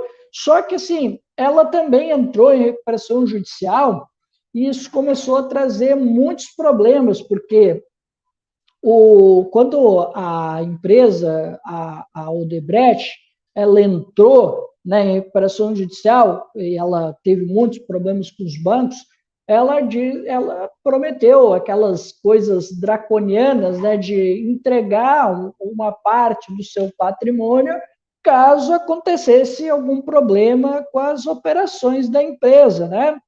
E, infelizmente, acabou acontecendo, né, os problemas que já conhecemos com a Odebrecht, e ela colocou como garantia desse problema essa empresa, a Atvos, né? É uma empresa que como eu disse, ela é relacionada ao açúcar, né? A indústria açucareira. E aí essa empresa, ela também teve problemas, já que o grupo Novo Honor teve problemas, né? E então essa empresa ela acabou sendo cedida a um grupo de investimentos que a gente já conhece. A gente já conhece. Eu só não vou saber o nome dele direitinho. Eu não sei se é Mubadala, eu acho que é Mubadala. Não, agora é a Adnoc, né? É outro grupo. Sim. Tem a Adnoc e tem o Mubadala, que é aí sim, né? Que é do Ativos. São os donos da Bahia, infelizmente, né? Tem como a gente chegar, porque inclusive o time tem tudo agora, né? Não, mas assim, eles colocaram uma outra empresa para administrar aqui no Brasil, tá? E aí eu sei que eles deu um rolo danado com essa empresa que estava gerindo aqui no Brasil, e entre o fundo, o Mubadala e essa empresa que estava fazendo a gestão aqui, até eu acho que era uma empresa estrangeira até, com representação no Brasil. Aí deu um rolo danado, mudaram o CEO e tal, e aí nisso a Braskem ela começou a ter problema também, porque assim, o que é o grande problema dessa relação da Braskem com o mercado? É que assim, o grande pano de fundo, eu diria, é que é uma guerra da companhia contra os bancos. Porque o problema com os bancos ele já começou com o grupo Odebrecht, que depois se constituiu como o grupo Novo Honor. Né? Então já começa ali. E aí, Cláudio, a empresa também começou a ter problemas com os bancos, principalmente com os bancos públicos, né? Que são os que têm maiores dívidas e aqueles que têm um grau de exposição maior, né? Diferente, por exemplo, sei lá, do Itaú, do Bradesco, que é uma situação um pouco diferente, né? Mas já os bancos públicos, né? BB, Caixa e o BNDES, daí o papo é outro, né? O papo é diferente. Então, assim, hoje, por exemplo, os bancos, eles querem que a Novo Honor saia, que ela venda a sua parte, né? Os bancos estão pedindo isso para fazer uma reestruturação da empresa. E aí entra esses fundos internacionais que tu colocou, né? De eles assumirem a parte que hoje pertence à Novo Honor, porque a Novo Honor e a Braskem, né, várias vezes eles prometeram, né, honrar as dívidas com os bancos e eles nunca cumpriram. Eles nunca cumpriram a promessa de pagar os bancos. Pelo contrário, eles foram jogando, foram jogando. A Braskem, por exemplo, né, isso daí assim é os bancos que estão contando, não sou eu. Tá? Mas assim, as queixas dos bancos é o seguinte, é que a Braskem ela costuma superestimar os lucros e as projeções para dar uma ideia de que ela vai conseguir pagar os bancos. E aí ela vai enrolando, enrolando, enrolando. Inclusive, Cláudia, ela chegou a usar recursos até da B3 para ela poder tentar pagar os bancos, né? Para poder se livrar um pouco das dívidas com os bancos. Mas, assim, não funcionou tão bem, né? E, e aí, né, para variar, e aí a gente vai entrar nesse capítulo daqui a pouquinho, tem uma situação que, em alguns estados, principalmente no estado de Alagoas, a empresa foi processada pelo governo do estado, por causa que lá no estado de Alagoas, principalmente em Maceió, eles fazem a exploração do sal-gema. E aí essa exploração, ela causou um grande dano ambiental, e não só ambiental, como na estrutura da cidade mesmo. Afundou pelo menos 4 ou 5 bairros em Maceió. Então, isso causou um baita problema e depois de muito tempo brigando, o governo do estado conseguiu acionar judicialmente a empresa.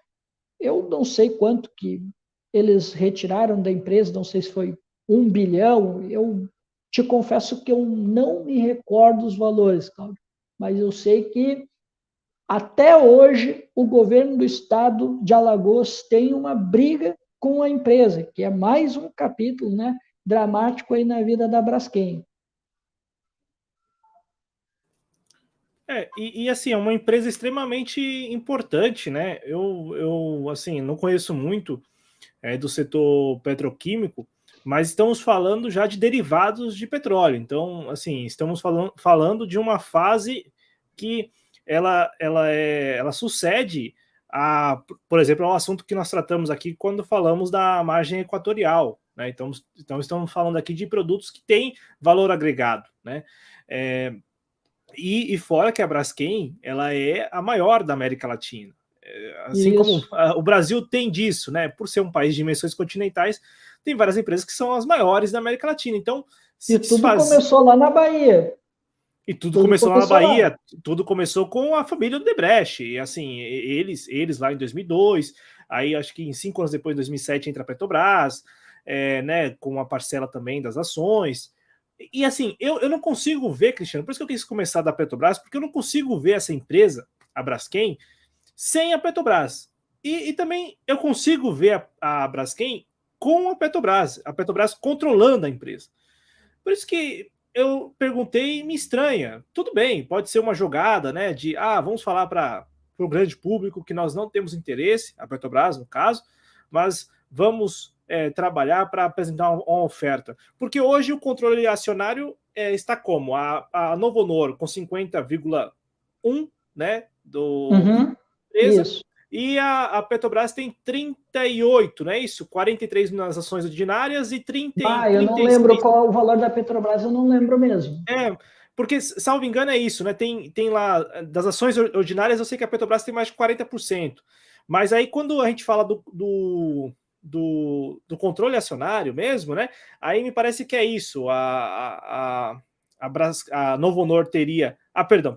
A Novo Honor teria 50,1 e a Petrobras 30 e alguma coisa, quase 40. Né? Eu vou pesquisar para a gente passar esses dados certinhos. Mas assim, a Petrobras já tem uma parcela que é substantiva da empresa. Então, por isso que é consultado, tem sido consultada sobre as transações, sobre né, como que vai funcionar, porque a Petrobras também eu não consigo enxergar a Petrobras, principalmente nesse novo ciclo que vem, que eles querem vender, né, que a gestão da Petrobras tem vendido, não consigo ver a Petrobras abrindo mão, falando, não, pode entregar aí para o pessoal lá, para os árabes, pode entregar lá para os norte-americanos, né, porque por enquanto tem esses duas Isso, ofertas de fora, né, dos isso. Estados Unidos e também Estados da Unidos Abu Dhabi, e Emirados Árabes.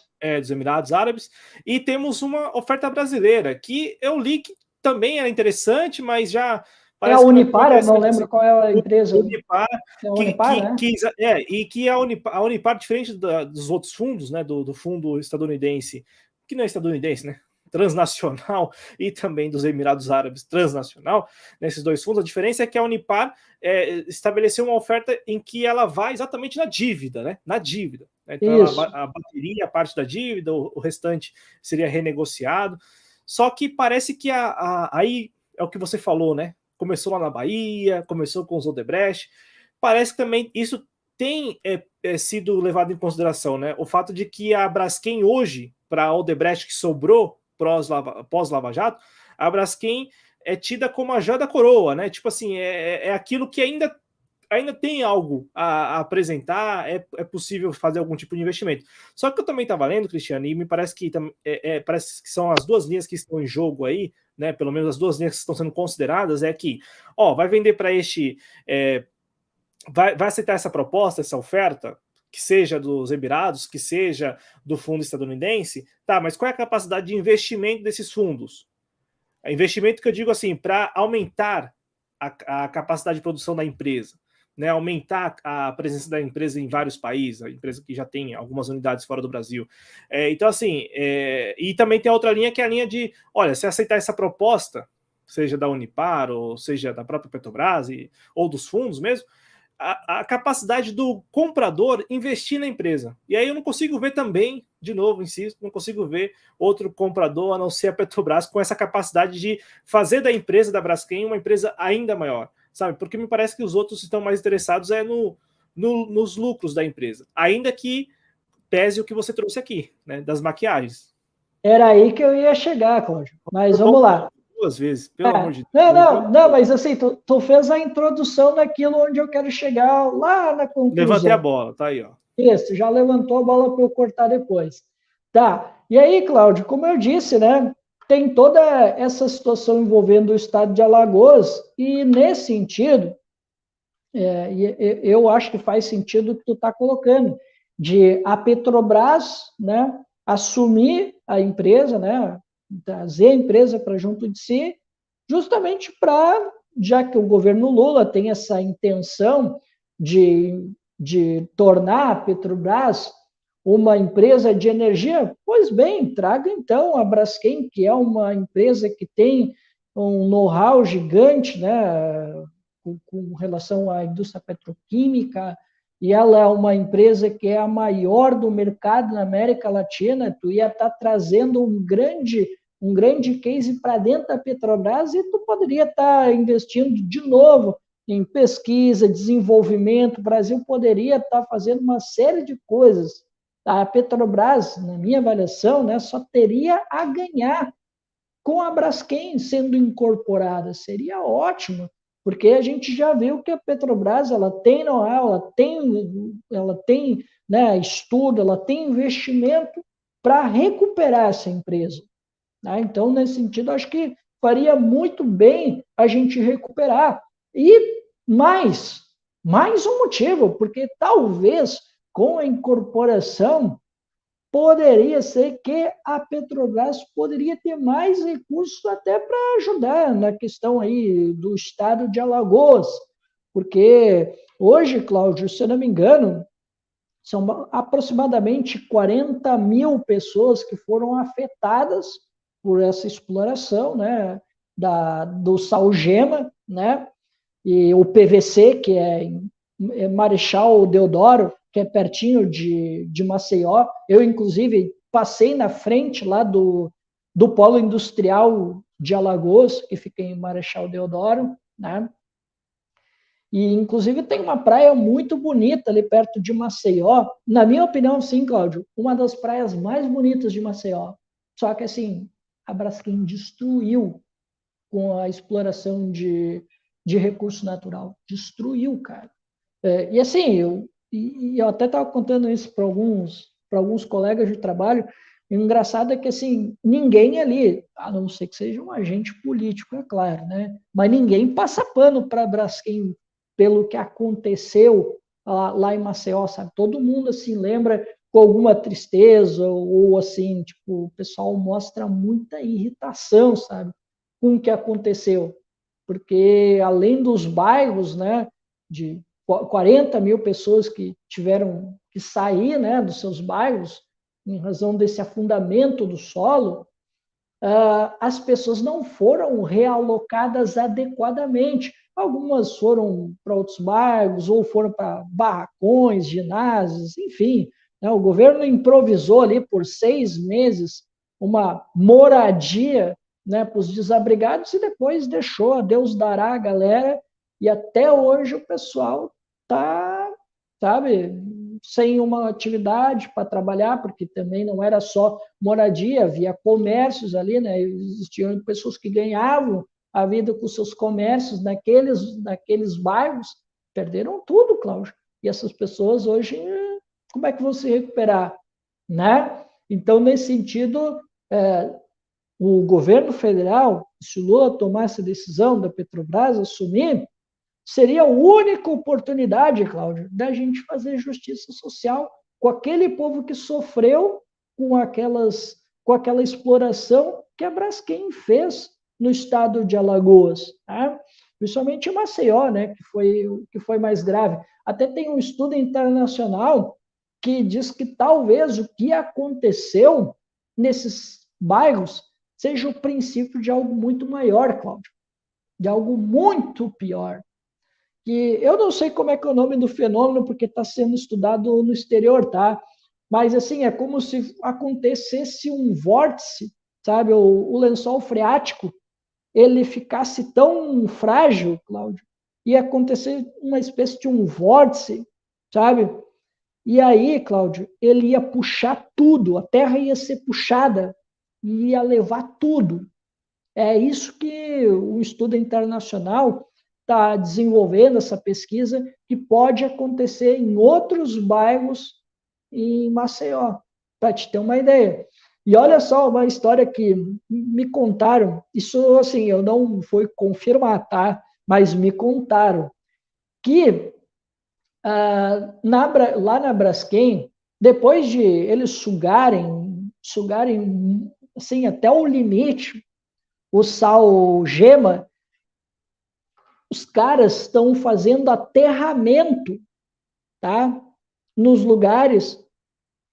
E aí, Cláudio, o que se especula é que eles estão fazendo esses aterramentos onde eles já exploraram até onde não dava mais para explorar de sal, e eles estão fazendo esse aterramento para futuramente lançar empreendimentos imobiliários em áreas sensíveis que não pode construir. É isso que estão fazendo, Cláudio. Então, quer dizer, Cláudio, se entregar para fundos internacionais, nunca haverá justiça social para aquele povo que sofreu com a atividade exploratória da Braskem, né?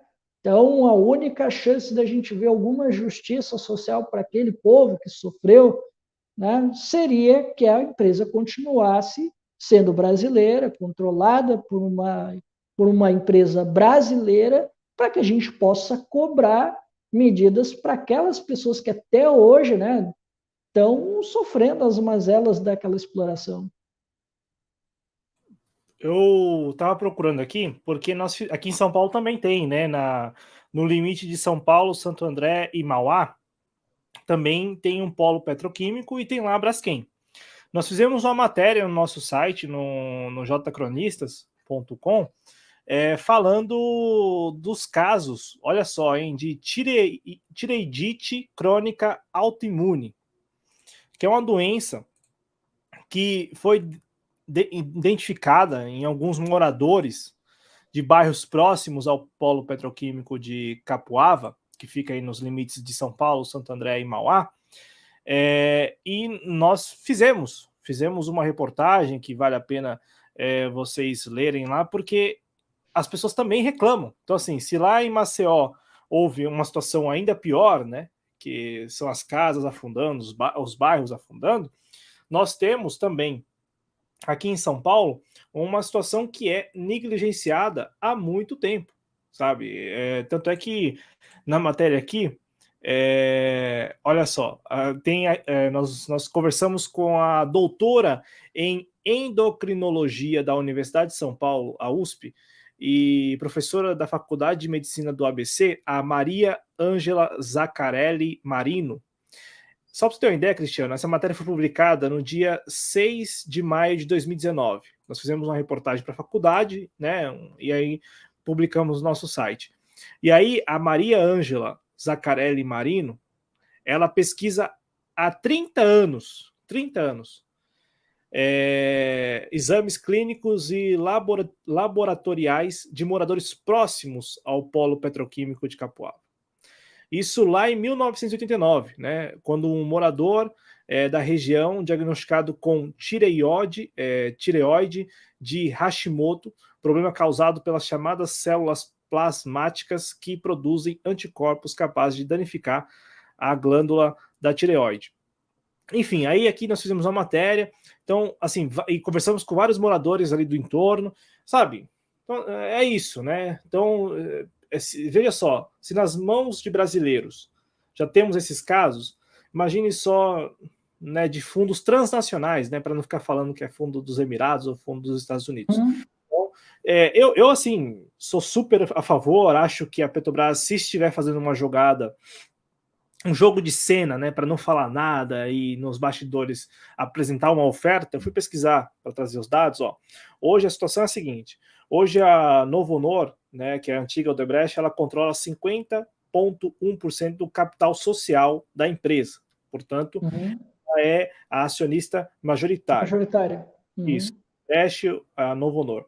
E detém 38,3% do capital total da empresa, 38,3%.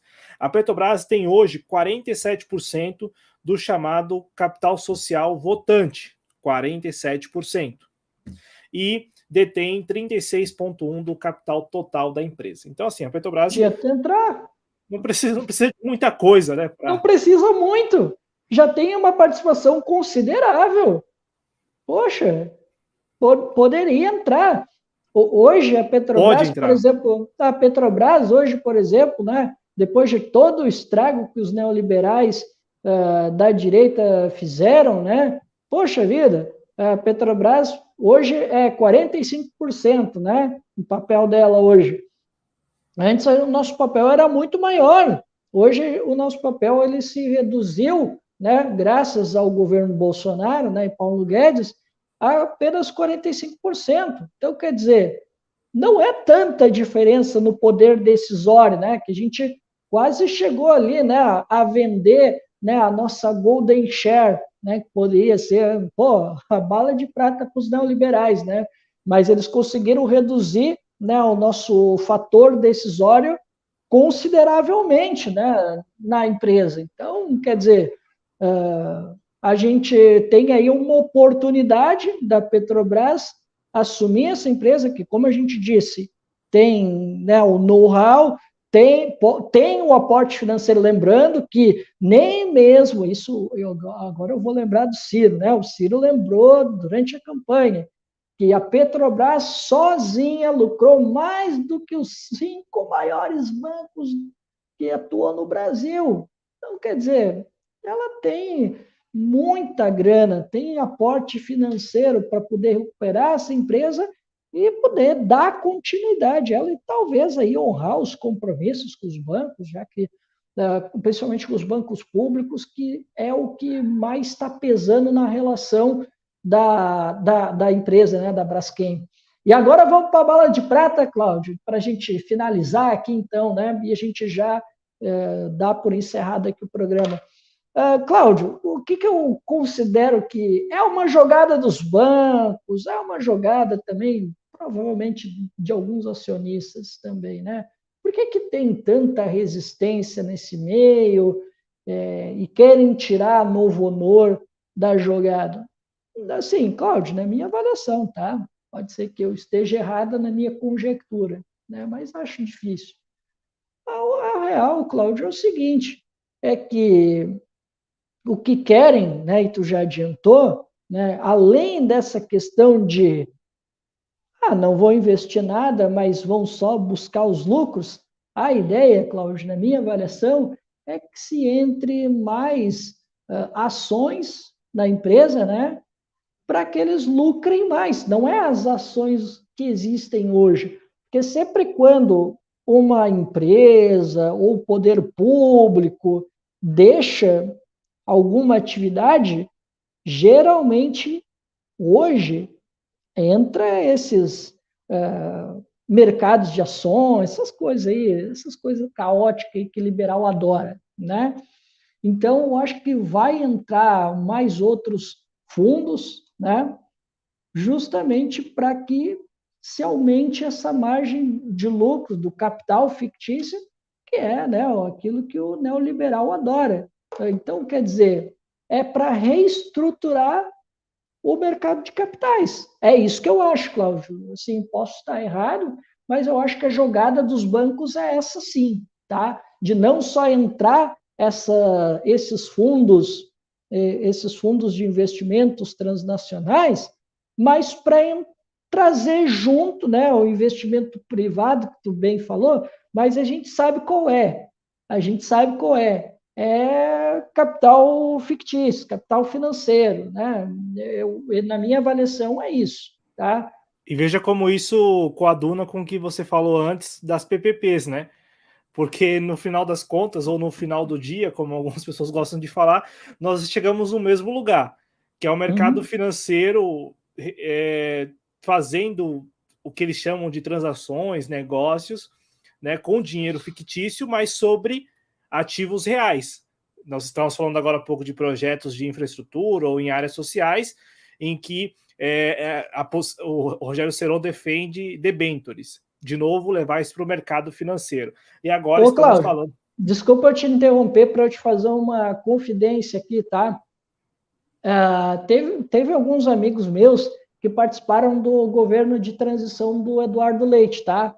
E assim, eles participaram porque foram convidados, né? Eles tinham algum destaque nas suas áreas, e eles queriam conhecer também o que, que o governo estava pensando, né? Se de repente ele ia dar uma brecha para fazer mais investimentos públicos, o que, que o governo estava pensando. Na verdade, era isso. Eles estavam curiosos para saber o que, que o governo estava pensando, apesar de que eles iam apresentar, né, as suas ideias também, né? Os infiltrados. Então você conhece os infiltrados. Eles eram os infiltrados dentro do governo de transição do Leite, tá? E aí, cara, lembra que eu te falei da CE, né? Cara, assim, ó, nas reuniões, eles me contando isso, nas reuniões, o papo era só B3, B3, B3, B3. Nada mais do que isso. Tanto é, Cláudio, tanto é que eles me contaram que teve um evento privado que o Eduardo Leite fez um discurso para a equipe de transição. Não com isso foi contaram para eles porque eles não participaram dessa reunião, mas um amigo, né, que é do PSDB, que participou, disse que o Eduardo Leite subiu para falar num púlpito e tinha lá assim, ó, B3, uma plaquinha da B3, eles me contaram essa, para te ter uma ideia, né? O quanto que esse negócio vira uma obsessão para o neoliberal, né? E para quem, né, tá de acordo com os interesses dessas classes endinheiradas, como diria, né, o Darcy Ribeiro. Então, assim, Cláudio, para finalizar, eu acho que é isso, tá? Os bancos estão fazendo a jogada no mercado financeiro para que se entre mais, né, mercados de ações para capitalizar mais ainda a Braskem e ela, de alguma forma, quem vem de fora ou até os próprios bancos acabem ganhando alguma coisa com isso. No fim das contas, eu acho que é isso que eu posso conjecturar. Não, e assim, faz todo sentido porque eu tenho aqui o dado desde que as ofertas foram lançadas, desde que os interesses foram manifestados, a empresa tem se valorizado. O único ruído, o único momento ali em que houve um certo ruído foi quando a Petrobras cogitava publicamente, né, entrar na disputa, mas aí eu espero, torço para que seja um jogo de cena mesmo, porque é muito interessante, sabe? Aquele negócio que você de fora fala assim, não, isso aí é muito interessante. Porque, é claro, você tem que pesar os pontos positivos e negativos. Um dos pontos negativos seria o que aconteceu em Alagoas, Maceió, mas é um ponto negativo que pode ser revertido, ainda mais se for incorporada a Petrobras, com o know-how que a Petrobras tem, com a sensibilidade ambiental que a Petrobras tem, e assim, a Petrobras sendo vanguarda, né, em alguns momentos, né, a gente não está falando de uma empresa que só segue a reboque, né, a agenda ambiental, mas eu tenho aqui o dado que desde o primeiro lançamento, né, a primeira oferta que foi divulgada, as ações, elas saltaram. Aqui, ó, quer ver? Vamos ver. Aqui, ó. Somente no ano de 2023 até 25 de junho, as ações, um tipo de ação da Braskem já subiu mais de 24%. Considerando desde maio, quando a companhia recebeu a primeira oferta neste ano, o ganho do papel é de mais de 53%. Então, assim, veja só como estão fazendo, como sempre fazem, né? Eles fazem. O mercado financeiro é um jogo, né, com ativos reais, com a realidade, né? E são sádicos também. Eu entrevistei na segunda-feira aqui a Fabiola Latino Antesana, e ela trabalha na Eletrobras, e ela veio falar da Eletrobras, enfim, né, principalmente do que tem sido feito já por parte do governo e pelos trabalhadores, o Cristiano. E aí ela escancarou aquilo que nós acompanhamos aí nos últimos anos, sabe? Gente dentro da Eletrobras fazendo de tudo para que a Eletrobras fosse privatizada para depois, né, posteriormente, quando a empresa foi privatizada, assumir outros cargos ou os mesmos cargos, ganhando outros salários, sabe? E o que está sendo feito na Eletrobras desde a privatização consolidada em junho do ano passado? Bom, uma empresa que tem demitido seus principais funcionários, seus funcionários com muita experiência, contratado em processos seletivos, outros funcionários que não têm a mesma experiência, não têm o mesmo conhecimento. E aí a empresa preocupada, a gestão da empresa preocupada em criar amarras para que o governo não consiga, mesmo que queira, mesmo que compre a briga, mas assim, que não consiga restabelecer a empresa, reaver a empresa, sabe, Cristiano? Então, assim, uma gestão extremamente preocupada somente em impedir que o Estado retome o ativo, assim como a gente tem visto. Eu vi uma conversa, né, na imprensa sobre a Petrobras comprar a Braskem também, olhando com desdém, ou melhor, olhando do tipo assim, a Petrobras não pode. É engraçado o que você falou no início do programa. Monopólio privado pode, que é o que está acontecendo com a Petrobras, as subsidiárias. Mas assim, estatal não pode. A Petrobras não pode. É um negócio assim absurdo. Isso não tem nada de imparcial, gente. Não tem nada de imparcial. Sei que todos nós aqui sabemos disso, mas é preciso sempre reforçar, falar o óbvio, né? Porque, fala sério, né? Aí, esse tipo de discussão, não, a Petrobras não pode comprar, não. A Petrobras não pode comprar. E o bom para a Petrobras neste momento é que, pelo jeito, não há, até porque a Petrobras tem já quase 50%, não há nenhum impeditivo. Só se inventarem aí, mas não há nenhum impeditivo para a Petrobras adquirir a Braskem. Falo isso porque para a Eletrobras eles criaram vários mecanismos, né, para impedir, para dificultar, né, a restatização da empresa e também das subsidiárias, né? Várias subsidiárias, enfim, foram vendidas e tem lá mecanismos assim para impedir que o Estado, a União, né, possa reaver os ativos. Ô, Cristiano, vou passar os dois comentários aqui do companheiro Rui Casas Novas para a gente encerrar. Agradecer ao Matheus Santos, que esteve conosco aqui, e também o Rui Casas Novas, que escreveu o seguinte: eu fui o voto da discórdia na enquete, mas dada a importância da Petrobras e o suposto controle nefasto dos privados, acham prudente estender isso para mais uma empresa pública? E ele escreve, que quem controla a Petrobras, que não o governo, pode se transformar num monstro, dado, e aí ele escreve aqui, né, dado o número gigantesco de ramos na economia que nem é a PDVSA na Venezuela, né? Quer comentar, Cristiano? Quer fazer algum comentário sobre as manifestações aqui do Rui? Olha, eu não vejo outra alternativa. Honestamente falando, eu não vejo outra alternativa. Tudo bem que a gente sabe que hoje a gestão da Petrobras ela está cada vez mais dentro de uma lógica liberal, né? Cada vez mais privatista, mas agora seria a hora de tentar mudar um pouco essa lógica, porque a gente sabe que é um pouco delicado, sabendo que está ali o Jean Paul Prats, o Lula, a gente sabe que tem feito um governo muito mais liberal do que os outros dois, mas assim, eu não vejo que seria positivo para a Braskem, por exemplo, se fosse entregue a esses fundos de investimentos, né, de transnacionais, sejam eles dos Estados Unidos, ou seja, de origem dos Emirados Árabes. Eu não vejo vantagem nenhuma.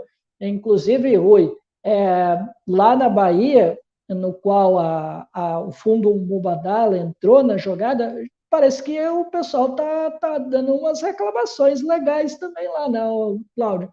Eu ouvi falar que parece que está começando a pintar algumas insatisfações lá na Bahia, né, com relação ao fornecimento de energia lá na Bahia, né, e parece que o pessoal está na bronca lá com a Mubadala, né, então eu não vejo, sinceramente, outra alternativa que não seja uma empresa pública como a Petrobras, que tem know-how, que tem caixa para fazer isso, que tem experiência, né, e que pode voltar a investir, né, pelo menos isso, né, o governo Lula, o Jean Paul Prats, né, prometeram, se vão cumprir, não sei, mas eu tenho certeza que a iniciativa privada não vai fazer de jeito nenhum, né? Pelo menos assim, no governo Lula eu tenho 1%, né? Ou talvez um pouquinho menos, né, de chance de que isso vai acontecer.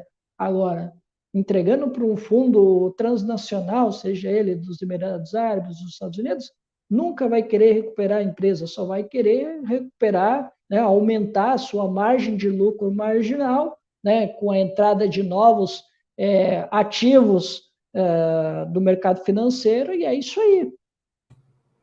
O Cristiano Fanfa escreve aqui que o Eduardo Leite, cadê? Deixa eu colocar aqui. O Eduardo Leite é funcionário da Fundação Jorge Paulo Lemann. Ô, Cristiano, você falou assim, não, eles têm um fetiche mesmo, né? Parece ser um fetiche de bater aquele martelo lá da B3, né? Ou de Sim, montar no foi touro, o que né? me contaram, que ele subiu no púlpito, tinha ali a plaquinha da B13 e ele estava ali, ó, com o martelinho. Foi o que para foto, se isso é verdade, né? Isso foi numa conversa privada, né? Se isso é verdade, eu não sei, mas foi o que me contaram. Não, eles têm um fetiche, né? O Tarcísio pega aquela marreta lá e quer, enfim, né? Enfim, cada um tem fetiche com alguma coisa, né? Cada um com seus fetiches, né? O problema é quando envolve bem público, né? Que aí fica. Deixa eu só fazer uma questão aqui. O Rui está falando, a minha ideia eram duas empresas públicas distintas. Então, Rui, elas atuam em, digamos, não é que sejam ramos tão diferentes assim, não é tão diferente, tá? Mas, assim, o que acontece? Como o próprio Cláudio falou, a Braskem é a Braskem, a Petrobras é a Petrobras. E como o Cláudio falou aqui, né, a Petrobras, ela tem, né, uma participação, né, na empresa, na Braskem, né? Assim como hoje, por exemplo, a controladora da Braskem é a Novo Honor. Só que a Novo Honor é uma empresa e a Braskem é outra.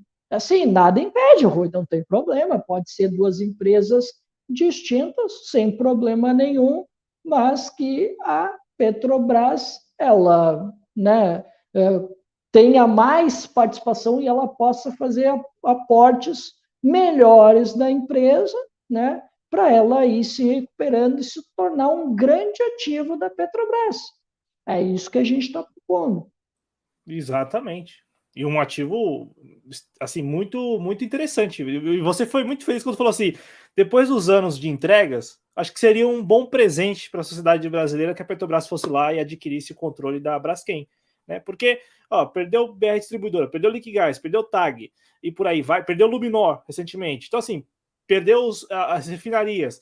Pô, que custa? Não custa muito. E a Rosângela, que teve aqui, né? Eu não cheguei a ler o que ela publicou, né? Mas ela estava falando, estava jogando uma bomba no ventilador no Instagram agora, nessa semana agora, com Eu relação à vi no Petrobras. CAD.